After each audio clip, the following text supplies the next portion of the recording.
রাজনীতির চেয়ে এবার অভিনয়েই বেশি মন দিতে চান দেব। সাম্প্রতিক এক সাক্ষাৎকারে নিজের অবস্থান স্পষ্ট করে জানালেন অভিনেতা সাংসদ।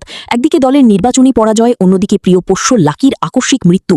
একই দিনে ঘটে যাওয়া এই দুই ঘটনা গভীরভাবে নাড়িয়ে দিয়েছে তাকে। সকালে যাকে একেবারে স্বাভাবিক অবস্থায় দেখে গিয়েছিলেন, তার এমন হঠাৎ চলে যাওয়া এখনও মেনে নিতে পারছেন না দেব। তবুও ব্যক্তিগত শোকের মাঝেই রাজনৈতিক পরিস্থিতি ও টলিউড নিয়ে খোলামেলা কথা বলেন তিনি। নিজের দলের হারে কষ্ট পেলেও নতুন সরকারকে শুভেচ্ছা জানিয়েছেন অভিনেতা। একই সঙ্গে তার বক্তব্য, এখন থেকে টলিউডে আর কাউকে ব্যান করার সংস্কৃতি থাকা উচিত নয়।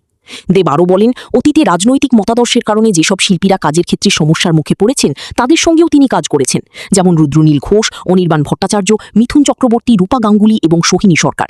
সেই কারণে ব্যক্তিগতভাবেও অনেক সমালোচনা ও চাপ সহ্য করতে হয়েছে তাকে। এদিন দেব স্পষ্ট ভাষায় জানান, তিনি আর সক্রিয়ভাবে রাজনীতিতে জড়াতে চান না, আগের মতো অভিনয়েই মন দিতে চান। তার কথায়, তিনি সবসময় ইন্ডাস্ট্রির ভালোর কথাই ভেবেছেন এবং সেই লক্ষ্যেই কাজ করেছেন। নির্বাচনের অনেক আগে থেকেই যে লড়াই তিনি শুরু করেছিলেন, আজ তা সফল হয়েছে বলেই মনে করছেন অভিনেতা। ভবিষ্যতেও যারা ইন্ডাস্ট্রির উন্নতির জন্য কাজ করবেন, তাদের পাশে নেপথ্যে থেকে সবসময় থাকবেন বলেও জানিয়েছেন তিনি।